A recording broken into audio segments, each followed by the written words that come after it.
పాటలు పాడుచు సియోనుకు తిరిగి వస్తారంట.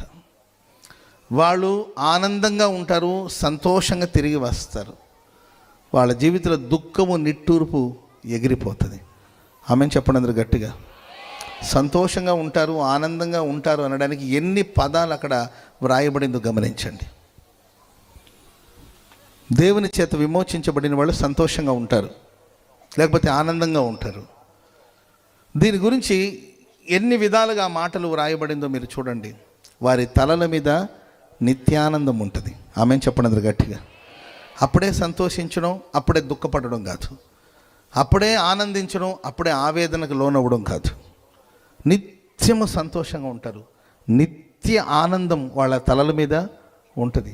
వాళ్ళు పాటలు పాడుచు సియోనుకు వస్తారంట. వాళ్ళు ఆనంద సంతోషము గలవారై వస్తారంట. వాళ్ళ జీవితంలో ఉన్న దుఃఖము, నిట్టూర్పు ఇవన్నీ ఎగిరిపోతుంది. నిత్య సంతోషం వాళ్ళ తలల మీద నిలిచి ఉంటుంది. చప్పట్లు కూడా మంది గట్టిగా గట్టి గట్టి గట్టిగా. ఈ రాత్రి నిత్య సంతోషాన్ని ఆ దేవుడికి అనుగ్రహించును గాక. నిత్యానందము దేవుడు మీకు అనుగ్రహించును గాక. సంతోష ఆనందం గలవారై ఇక్కడ నుండి మనం తిరిగి వెళ్ళబోతూ ఉన్నాం. దుఃఖము నిట్టూర్పు ఎగిరిపోవును గాక. దుఃఖము నిట్టూర్పు ఎగిరిపోవును గాక. దుఃఖము నిట్టూర్పు ఎగిరిపోవును గాక. ఈ రాత్రి ఎవరి జీవితంలో ఏ నిట్టూర్పు ఉందో, ఎవరు దుఃఖంతో కన్నీళ్లతో ఇక్కడ కూడి వచ్చి ఉన్నారో, దేవుని సన్నిధికి వచ్చిన వాళ్ళందరూ కూడా సంతోషంగానే వచ్చారు అని అనడానికి వీల్లేదు. ఎవరెవరి గుండె లోతులో ఏ ఏ బాధ దాగిందో తెలియదు, ఎవరి కళ్ళు చెమ్మెక్కిందో తెలియదు, ఎవరి గుండె బరువెక్కిందో తెలియదు. కన్నీళ్లతో, ఆవేదనతో ఏడవడానికి, కన్నీళ్లు విడవడానికి పలు కారణాలు. పరిశుద్ధ గ్రంథంలో ఎందరో ఒక్కొక్కరి ఏడుపుకి, ఒక్కొక్కరి దుఃఖానికి పలు కారణాలు. ఈ పిల్లవాని చావు చూడలేనని ఎలుగెత్తి ఏడ్చిన ఓ తల్లి, నమ్మించిన వాళ్ళు మోసం చేసిన వాళ్ళు ఆశల మేడలు కట్టుకునింది. జీవితం ఆనందంగా సాగిపోతుంది అనుకునింది. ఆమె బతికేదో ఆమె బతుకుతుంది కాదండి, ఆమె బతికేదో ఆమె బతుకుతుంది. ఆమె బాధలేమో ఆమె పడుతుంది, ఆమె కష్టాలేమో పడుతుంది. అలా బతకనివ్వచ్చు కదా. ఆశలు రేపి, ఆశలు కలిగించి, ఆశలు చిగురింపచేసి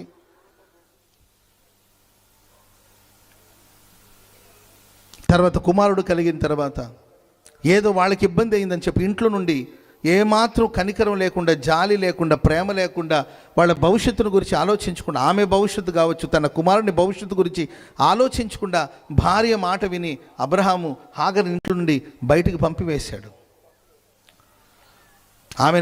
ఆమెను దగ్గర తీసుకునేటప్పుడు భార్య మాట విన్నాడు, ఆమెను పంపించేసినప్పుడు భార్య మాట విన్నాడు. తన భార్య ఏం చెప్తే అది చేస్తాడు అబ్రహాం గారు. విశ్వాసులకు తండ్రి. కానీ భార్య ఏం చెప్తుందో దాన్ని చేస్తాడు. దాసిని భార్యగా తీసుకోవాలని భార్య చెప్పింది, విన్నాడు. మళ్ళా ఇంట్లో నుండి బయటికి నెట్టివేయవలసిన పరిస్థితి వచ్చిన భార్య మాట విని పంపించేశాడు. ఈ చరిత్ర మనం చదువుతున్నప్పుడు దేవుడి దగ్గర అడుగుతాడు, ప్రభువా మరి నా భార్య ఎలా చెప్తుంది, నీ భార్య చెప్పింది చేయమన్నాడు దేవుడు. ఈ సారాంశం చదువుతున్నప్పుడు మనకు అనిపించవచ్చు, ఈ సారాంశం చూస్తున్నప్పుడు దేవుడు కూడా ఇలా కఠినంగా ప్రవర్తించాడా, దేవుడు కూడా ఇలాంటి కఠినమైన తీర్పిచ్చాడా? ఓ ఆడపిల్లని, తన కడుపును పుట్టిన కుమారుని ఇలా ఏమాత్రం కనికరం లేకుండా బయటికి నెట్టివేయడం, పంపివేయడం, ఒట్టి చేతులతో పంపివేయడం న్యాయమేనా? ఇది దేవుని కూడా న్యాయమే అనిపించిందని మనం చదువుతున్నప్పుడు, నేను చాలాసార్లు ఇలాగే చదివినప్పుడు దేవుడైనా కనికరించవచ్చు కదా అని నాకు అనిపించింది. ప్రియులరా, సరే బయటికి పంపిమన్నాడు కానీ దేవుడు అబ్రహాము వదిలేశాడేమో కానీ దేవుడు హాగర్ని విడిచిపెట్టలేదు. చెప్పండి కూడా అందరూ గట్టిగా. హాగరు వెంటనే ప్రభు వెళ్ళాడు.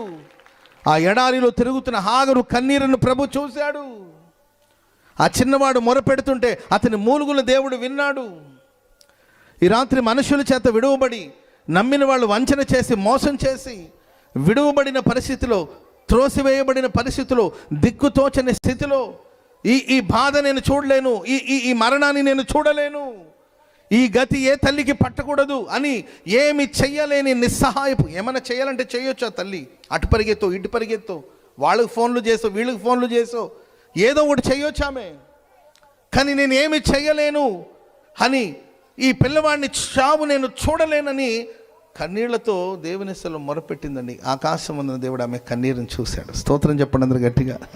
హల్లెలూయా. ఏమి చెయ్యాలో దిక్కు తోచని స్థితిలోకి వెళ్ళి నీవు ఇక్కడికి వచ్చున్నావేమో బైబిల్ సెలవిస్తుంది.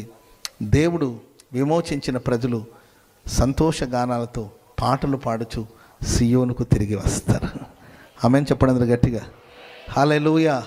ఏ బాధలు బంధించబడి ఉన్నావో, ఏ వేదనలు బంధించబడి ఉన్నావో, ఏ దుఃఖం నీ నెత్తి మీద కూర్చొని ఉందో, ఏ నిట్టూర్పుతో నీ హృదయం అధైర్యపడిపోయిందో, నా దేవుడు నిన్ను విమోచించబోతున్నాడు, నిన్ను విడిపించబోతున్నాడు, నీ దుఃఖాన్ని సంతోషంగా మార్చబోతున్నాడు. నీవు ఇక సంతోషంగా పాటలు పాడుచు బయలుదేరి వెళ్ళబోతున్నావు. చెప్పండి కూడా దేవునికి స్తోత్రం చెప్పండి అందరు గట్టిగా. హల్లెలూయా, హల్లెలూయా. నిందలకి అవమానాలకి హృదయం బద్దలైపోయి, లోకలు అంటుంటారు ఒక ఆడదానికి అనొచ్చుకోకు, నేను ఆ మాట అన్నాడు, స్త్రీలే శత్రువు అంటుంటారు. మీరు చూడండి, స్త్రీల సమాజం అంతా అప్పుడప్పుడు లేచి ధర్నాలు చేస్తారు తప్ప నిజంగా గమనించి చూస్తే ఒక ఆడపిల్లే శత్రువు. ఇంట్లో అక్క ఉంటుంది, శత్రువు ఎవరికి వాళ్ళ చెల్లెల రూపంలోనే ఉంటుంది. అర్థమైందండి? లేకపోతే ఒక చెల్లి ఉందనుకోండి, దానికి శత్రువు అక్క రూపంలో ఉంటుంది. ఆ ఇంటికి పాపం ఒక కోడలు వచ్చిందనుకోండి, ఆ కోడలకు శత్రువు ఎవరుంటారండి? మీరే ఒప్పుకుంటారు. అది మీ దగ్గర నాకు నచ్చిన విషయం ఏంటంటే మీరే ఒప్పుకుంటారు. మీరు దేవుడు మిమ్మల్ని కనికరించను. హల్లెలూయా. ఏంటండి? అత్త రూపంలో, లేకపోతే ఆ వృద్ధురాలైన అత్తకి కోడల రూపంలో అనుకుంటాం కదండి. పాపం పురుషుడు పెద్దగా ఎవరిని ద్వేషించడు. ఒకవేళ యుద్ధాలు ఉన్న పెద్ద యుద్ధాలు ఉంటాయి, కానీ దేశాల మీద రాష్ట్రాల మీద, కానీ కుటుంబాల్లో జరిగే గొడవలన్నిటికీ కారణం ఏంటంటే స్త్రీలే. అందుకే మీరు చూడండి, ఎక్కువ సీరియల్స్ చూసేది ఆడవాళ్ళే. ఎందుకంటే వీళ్ళకి సంబంధించిన స్టోరీసే అక్కడ ఉంటాయి అన్నమాట. అత్తని ఎలా వేధించాలి, కోడల్ని ఎలా బాధ పెట్టాలి, కోడల్ని ఎలా ఏడిపించాలి, ఇవన్నీ కూడా అక్కడ చెప్తూ ఉంటారంట సీరియల్లో. అర్థమైందండి? Praise Lord. ఎలా కుట్రలు చేయాలి, ఎలా మేకప్లు వేసుకోవాలి. ఏంటండి? అదేంటో కానీ సీరియల్లో మేకప్ వేసుకుని నిద్రపోతున్నాడు. న్యాచురాలిటీ ఉండదు. నేను అంటాను ప్రియమైన వాళ్ళరా, అంటే శత్రువులాగా ఒక స్త్రీకి మరొక స్త్రీ శత్రువు అయినట్టు తనకున్న ఆ లోపాన్ని బట్టి వేధించి సూటిపోటు మాటలతో వేధిస్తుంటే, దేవుని ఆలయమునికి దేవుని సన్నిధికి వచ్చినప్పుడు కూడా ఆమె దుఃఖంతో నిట్టూర్పుతో కన్నీళ్లతో వేదన పడుతుండేది. అన్నపానాలు పుచ్చుకోలేదు. ప్రేమైన మంచి భర్త తనకు ఉన్నప్పటికీ కూడా, తనను ప్రేమించే 10 మంది కుమారుల కంటే శ్రేష్టమైన భర్త తనకు ఉన్నప్పటికీ కూడా, ఆమె పొందిన అవమానాలు, ఆమెకు వచ్చిన నిందలు, ఆమె విన్న మాటలు ఆమెను మరింత కృంగదీసేది. 2 పాళ్ళు ఆ ఆహారం ఆమెకు అనుగ్రహించబడుతున్న అందరికన్నా స్పెషల్గా ఆమెను చూస్తున్నప్పటికీ కూడా తన భర్త ఏదో తెలియని వేదన బాధ ఆమెను కృంగదీసింది. అని దేవుని సన్నిధిలో కన్నీళ్లు విడిచి ప్రార్థన చేసి, స్తోత్రం చెప్పండి అందరు గట్టిగా. కూర్చోవాలి నాన్న, కూర్చోవాలమ్మా, కూర్చోండి తల్లి, బంగారు తల్లి, కూర్చో తల్లి, కూర్చోండి అమ్మ, కూర్చోండి. తప్పు కాదు, చాలాసేపు నుండి మీరు ఉన్నారు. సో మరి ఇంక చేసేది ఏం లేదు కదా, కొద్దిసేపు ఓపిక పట్టారనుకోండి, ఆ తర్వాత అందరూ వెళ్ళిపోవచ్చు. Praise Lord. హల్లెలూయా. మీకేం తెలుస్తుంది మా కష్టాలు అంటారు మీరు. పాపం ఎవరి కష్టాలు వాళ్ళకి. మీ కష్టాలేమో ఎక్కువసేపు కూర్చోలేక లేచి తిరుగుతూ ఉండాలని మీ కష్టాలు. మీరు లేచి తిరుగుతుంటే నేనేం చెప్పాలో నాకు అర్థం కాక నా కష్టాలు. సరే, వేదన పడి దేవుని సన్నిధిలో వెళ్ళి కన్నీళ్లు విడిచి ప్రార్థన చేసుకుంటుంటే అక్కడ అపార్థం చేసుకునే మనుషులు. కొన్నిసార్లు మన కన్నీళ్లను కూడా ప్రజలు అపార్థం చేసుకుంటుంటారు. అందుకే నేను ఎప్పుడు అంటాను, మన కన్నీళ్లు దేవుని పాదాల మీదే పడాలి. ఆమేన్ చెప్పండి అందరు గట్టిగా. హల్లెలూయా. ఏడుస్తుంటే ఎందుకు ఏడుస్తున్నావు? నేను ఎప్పుడు ప్రార్థనలో ఒకసారి ఏడ్చాను, అది లైవ్లో పోయింది. అంతేనండి, ఎందుకు ఏడుస్తున్నాడో కడుపు నొప్ప, కాళ్ళు నొప్ప, కీళ్ళ నొప్పులా, పళ్ళు నొప్పులా అని ఒకటే ఫోన్లు నాకు. అయ్యి ఆరోగ్యం బాగలేదని. దేవుని సన్నిధిలో కన్నీళ్ళు విడిచినా దానికి రకరకాలమైన అర్థాలు తీస్తూ ఉంటారు కొంతమంది. దేవుని ప్రియులారా, కన్నీళ్లతో దేవుని సన్నిధిలో ప్రార్థన చేస్తుంటే అక్కడున్న యాజకుడు చూసి ఆమె మందు తాగిందేమో అని చెప్పి, ఆమె మద్యపానం చేసిందేమో అని చెప్పి, ఇంకా మత్తు దిగలేదా నీకు అన్నట్టు మాట్లాడితే, బాబు నా గొంతులో మందు కాదు నేను పోసింది, నా గుండెలో ఉన్న బాధ అంతా దేవుని పాదాల దగ్గర కుమ్మరించి ప్రార్థన చేస్తున్నా. చెప్పలు కూడా మొదలుగా